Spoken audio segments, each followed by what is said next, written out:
अस्सलाम वालेकुम dear first year students. उम्मीद है आप लोग खैरियत से होंगे। कॉलेज में मैंने आप लोगों को जो लास्ट टॉपिक पढ़ाया था वो था इक्वेशन ऑफ कंटिन्यूटी। तो इक्वेशन ऑफ कंटिन्यूटी से अगला जो टॉपिक है वो है बर्नौलीज़ इक्वेशन। और मैंने आप लोगों को बता दिया था इस चैप्टर के अंदर दो ही लॉन्ग हैं, एक इक्वेशन ऑफ कंटिन्यूटी और दूसरा बर्नौलीज़ इक्वेशन। तो आज हमने पढ़ना है बर्नौलीज़ इक्वेशन। स्टूडेंट्स इस बर्नौलीज़ वर्ड को पढ़ के समझते हैं पता नहीं ये किसी साइंटिस्ट का नाम है। तो बच्चों ये किसी साइंटिस्ट का नाम नहीं है। बेसिकली बर्नौलीज़ एक पूरी फैमिली है और उस फैमिली में से एक पर्सन जिनका नेम है डैनियल बर्नौली, उन्होंने क्या किया, इस इक्वेशन को रिप्रेजेंट किया और इस इक्वेशन को एक्सप्लेन करने की वजह क्या बनी। तो डैनियल बर्नौली ने सोचा जिस तरह सॉलिड्स के अंदर law of conservation of energy hold करता है, मींस एनर्जी ना तो क्रिएट की जा सकती है ना ही डिस्ट्रॉय की जा सकती है लेकिन एक फॉर्म से दूसरी फॉर्म में चेंज ज़रूर की जा सकती है। तो उसने सोचा फिर फ्लूइड्स के अंदर भी ऐसा होना चाहिए क्योंकि फ्लूइड्स भी तो मैटर की टाइप हैं। तो इसलिए फिर उसने law of conservation of energy को एक्सप्लेन करने के लिए इक्वेशन डिस्क्राइब की। और ये बहुत ही इंपॉर्टेंट एमसीक्यू है। In Bernoulli's equation which law holds law of conservation of energy, law of conservation of momentum, law of conservation of energy charge, law of conservation of current, आप जो भी कह लें, इन तमाम में से जो करेक्ट आंसर है वो क्या होगा, law of conservation of energy.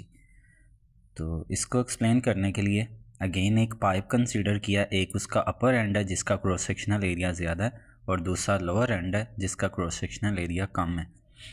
Last time हमने क्या किया था इक्वेशन ऑफ कंटिन्यूटी में, जो लोअर एंड था उसका एरिया हमने कम कंसीडर किया था और जो अपर एंड था उसका एरिया ज़्यादा था।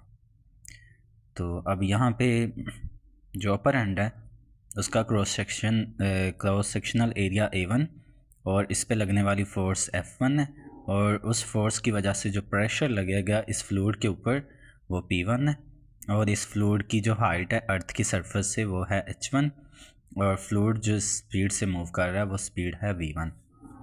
इसी तरह जो लोअर एंड है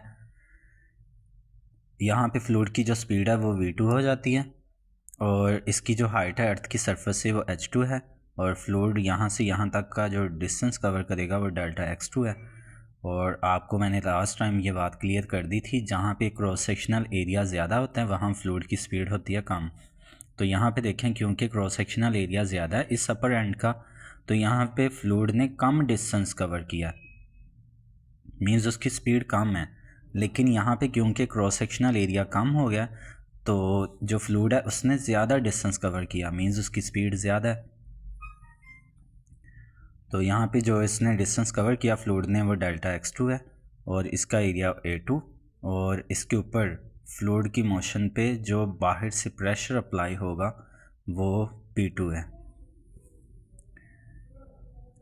तो हम यहाँ पे बेसिकली क्या करने जा रहे हैं, बर्नौलीज़ इक्वेशन के अंदर हम वर्क डन निकालेंगे और ये देखेंगे क्या इसमें वर्क एनर्जी प्रिंसिपल होल्ड करता है। अगर तो वर्क एनर्जी प्रिंसिपल होल्ड करेगा तो ओबियसली फिर क्या होगा, बर्नौलीज़ इक्वेशन के अंदर law of conservation of energy भी होल्ड करेगा।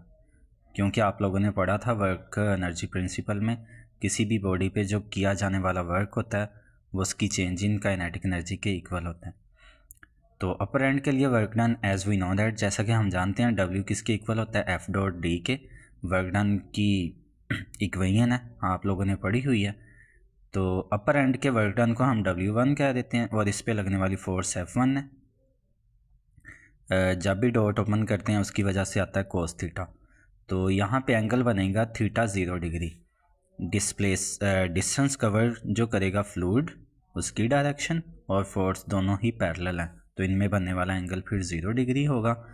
D को हम रिप्लेस कर देंगे डेल्टा x1 से क्योंकि डी भी एक डिस्टेंस है और डेल्टा एक्स भी एक डिस्टेंस है। नेक्स्ट आप लोगों को पता है प्रेशर क्या होता है, फोर्स पर यूनिट एरिया। तो हमें यहाँ से फोर्स की वैल्यू चाहिए। ए डिवाइड हो रहा था, दूसरी साइड पे जाके पी से मल्टीप्लाई हुआ, तो फर्स्ट जो अपर एंड हमने कंसीडर किया उस पर लगने वाली जो फोर्स F1 है वो बराबर आ जाएगी P1 A1 के। तो F1 की जगह P1 A1 पुट कर देंगे। डी को हमने इक्वल लिया डेल्टा X1 के, और थीटा की जगह 0 डिग्री, कोज 0 आप लोगों को पता है 1 के इक्वल होता है। नेक्स्ट आप लोगों को ये भी मैंने बात सिखा दी हुई है, जब किसी भी चीज़ के एरिया को हम उसकी थर्ड साइड से मल्टीप्लाई करते हैं तो वॉल्यूम आ जाता है। इट मीन्स एरिया और फ्लूइड का कवर करदा डिस्टेंस, इन दोनों का प्रोडक्ट क्या है, वॉल्यूम के इक्वल, इसलिए ये V1 आ जाएगा। नेक्स्ट हमने निकालना है work done for lower and. तो लोअर एंड के वर्क डन को W2 कह दिया, उस पर लगने वाली फोर्स F2, और उसका जो डिस्टेंस है वो D2 तो नहीं हम कहेंगे, चलें ये मुझसे लिखा गया, डेल्टा X2 का है, इंटू कोस थीटा। अब देखिएगा यहाँ पे जो थीटा है वो बनेगा 180 डिग्री। 180 डिग्री थीटा कैसे बनेगा, जब फ्लूइड का डिस्टेंस इधर को है, फ्लूइड जो डिस्टेंस कवर कर रहा है, और उसके ऊपर जो बाहर से एटमॉस्फेरिक प्रेशर की वजह से लगने वाली फोर्स है वो होगी पाइप के इनवर्ड। तो इसलिए दोनों एक दूसरे के एंटी पैरेलल होने की वजह से एंगल बन जाएगा 180 डिग्री। तो F2 की जगह P2 A2, D को हमने डेल्टा X2 के इक्वल ले लिया, और थीटा बना 180 डिग्री, कोस 180 होता है -1।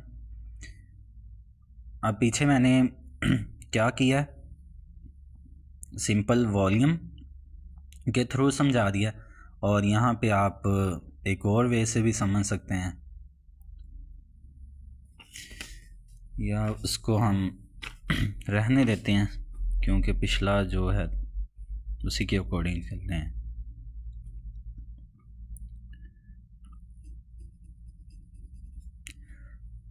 ये जो एरिया इसको हम थर्ड साइड से मल्टीप्लाई कर देंगे तो ये बन जाएगा वॉल्यूम V2। इसको लिखने की ज़रूरत नहीं है। तो टोटल वर्क डन निकालने के लिए टोटल वर्क किसके इक्वल आ जाएगा, W1 प्लस W2। ये जो इतना पोर्शन है ये बेसिकली मुझे आज पेजेस मिल गए, ये पिछले साल जो मैंने करवाया था वो है, तो ये पोर्शन इजाफी है, इसका फ़ायदा नहीं है। ऐसे ही उन्होंने बुक में बच्चों को पागल बनाने के लिए इक्वेशन ऑफ कंटिन्यूटी से इसको एक्सप्लेन कर दिया हुआ है, तो आप इसे ऐसे ना कीजिएगा, जैसे मैंने समझाया वैसे कर लें। तो टोटल हमने वर्क निकालना है, वो किसके बराबर आ जाएगा, W is equal to W1 plus W2। W1 की वैल्यू हमने निकाली P1V, और अभी जो था ये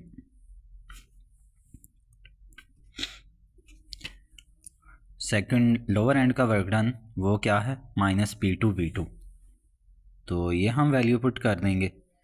अब यहाँ पे इम्पोर्टेंट बात आप लोगों की समझने वाली वो क्या है, हमने क्योंकि पाइप के अंदर last time equation of continuity में भी आइडियल फ्लूइड कंसीडर किया था, और यहाँ पे भी आइडियल फ्लूइड कंसीडर करना है, तो हम लिख लेंगे यहाँ बिकॉज फ्लूइड इज़ आइडियल। क्योंकि फ्लूइड आइडियल है इसलिए जो फर्स्ट एंड का वॉल्यूम है वो इक्वल होगा सेकंड एंड के वॉल्यूम के, जिसको हम V ही कह देंगे। तो इसलिए इस V की 1 की जगह भी V और इसकी जगह भी V, दोनों में से V कॉमन आ गया। तो नेक्स्ट आप लोगों को पता है डेंसिटी इक्वल होती है मास ओवर वॉल्यूम के। हमें यहाँ पे V वॉल्यूम की वैल्यू चाहिए, V इधर डिवाइड हो रहा था, इधर आके मल्टीप्लाई हो गया, और ये दो मल्टीप्लाई था दूसरी साइड पे जाके डिवाइड, तो V किसके इक्वल आ गया फिर, M ओवर रो के, by work energy principle. Work energy principle के according change in kinetic energy कैसे आएगी, final energy minus initial energy, और इसी तरह change in potential energy, final potential energy minus initial potential energy. तो अब आप लोगों ने जो वर्क एनर्जी प्रिंसिपल पढ़ा था वो क्या है? वहाँ पे पढ़ा था आपने work change in kinetic energy के इक्वल होता है। बेसिकली जब चेंज इन काइनेटिक एनर्जी हो रही हो तो उसके साथ साथ चेंज इन पोटेंशियल एनर्जी भी होती है। तो वर्क की value rho m over rho into P1 minus P2 is equal to change in kinetic energy 1/2 V2 square minus 1/2 mV1 square plus mgh2 minus mgh1। यहाँ पे राइट हैंड साइड पे चारों terms में m कॉमन है तो वो common ले लिया। लेफ्ट हैंड साइड पे जो m था उससे ये कट गया, बाकी P1 माइनस P2 बचा। ये जो रो इधर डिवाइड हो रहा था दूसरी साइड पे जाके चारों टर्म से मैंने मल्टीप्लाई कर दिया। अब ये जो माइनस का P2 है इसे हम इस साइड पे ले गए और ये जो माइनस की टर्म थी 1/2 रो V1 स्केयर इसको इधर ले आए, ये भी प्लस की हो गई। और इसी तरह माइनस रो जी H1 ये भी इधर आके प्लस। तो फर्स्ट एंड पे pressure, kinetic energy per unit volume और potential energy per unit volume, इन तीनों का जो सम है वो बराबर है सेकंड एंड पे pressure, kinetic energy per unit volume और potential energy per unit volume तीनों के सम के। तो लिहाजा हमें यहाँ से क्लियर हो गया जब किसी बॉडी पे लगने वाला प्रेशर, उस पर लगने वाली काइनेटिक एनर्जी और पोटेंशियल एनर्जी तीनों का सम एक एंड पे जितना उतना ही दूसरे एंड पे आ रहा है, तो लिहाजा फिर फ्लूइड्स के अंदर जो law of conservation of energy है वो होल्ड करता है। अब मैंने ये जो 1/2 रो V1 स्केयर है इसको kinetic energy per unit volume क्यों कहा है वो भी आप लोग समझ लें। 1/2 रो की जगह मैंने मास ओवर वॉल्यूम लिख दिया, तो ये 1/2 mv स्केयर ये काइनेटिक एनर्जी ओवर वॉल्यूम। तो मीन्स ये जो टर्म है ये kinetic energy per unit volume है और ये सेकंड टर्म जो है ये potential energy per unit volume. तो इसकी स्टेटमेंट फिर क्या होगी? For an ideal fluid the sum of pressure, kinetic energy per unit volume and potential energy per unit volume always remains constant. तो ये बच्चों आप लोगों का टॉपिक था बर्नौलीस इक्वेशन।